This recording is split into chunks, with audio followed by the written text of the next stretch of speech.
మహిళలందరికీ 2,500 రూపాయలు ప్రతి నెల ఇస్తామన్నారు. ఇప్పటికే 8 నెలలు అయిపోయింది. బహుశా ఈ బడ్జెట్లోనైనా పెట్టారేమో. మొదటి హామీ కదా.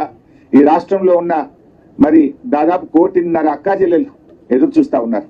అందులో 18 ఏళ్ళు దాటిన వాళ్ళు పెట్టుకున్న 1 కోటి మంది ఉంటారు. 1 కోటి మంది అక్కా చెల్లెళ్లకు శుభవార్త చెప్తారేమో అని చెప్తే నిరాశ చూపారు. ఇవాళ 8 నెలలు అయింది. 8 నెలలు లెక్క తీసినా దాదాపు వీళ్ళు ఇప్పటికే 20,000 కోట్లకు పైగా బాకీ పడ్డారు పాతది. పోనీ ఈ బడ్జెట్ అయినా పెట్టి ఇక ముందు కన్నా ఇస్తారేమో అంటే మహాలక్ష్మి పథకం కింద మహిళలకు మహా నిరాశను ఈ రాష్ట్ర ప్రజలకు మహిళలకు కాంగ్రెస్ ప్రభుత్వం నిరాశపరిచింది. ఇకపోతే ఆసరా పెన్షన్లు ఎంతో ఆశగా ఎదురు చూస్తున్నారు. రేవంత్ రెడ్డి గారు అయితే రెచ్చిపోయి ఉపన్యాసాలు ఇచ్చాడు. అవ్వాని పెన్షన్ ఎంత వస్తుంది? 2,000. ఇగో డిసెంబర్లో ఇందిరమ్మ రాజ్యం రాగానే నీ పింఛన్ 4,000 అవుతుంది. నీ మన్మడి కాళ్ళు ఒత్తుతాడు, డీజిల్ కు పైసలు అడుక్కుంటాడు, పెట్రోల్ కు పైసలు అడుక్కుంటాడు అన్నాడు. మరి 4,000 డిసెంబర్లోనే ఇస్తాను. ఇప్పుడు జూలై నెలలో ఉన్నాం, ఇప్పటిదాకా రాలేదు.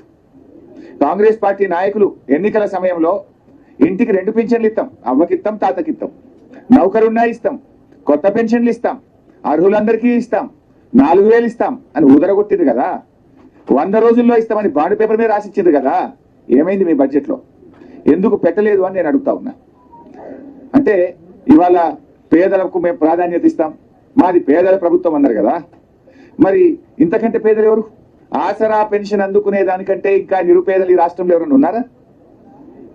వృద్ధులు, అభాగ్యులు, ఒంటరి మహిళలు, చేనేత కార్మికులు, గీత కార్మికులు, వికలాంగులు, మరి ఎయిడ్స్ పేషెంట్లు, డయాలసిస్ పేషెంట్లు, వీళ్ళకంటే పేదలు, వీళ్ళకంటే ఇంకా కష్టాల్లో ఉన్నటువంటి వాళ్ళు ఎవరైనా ఉంటారా?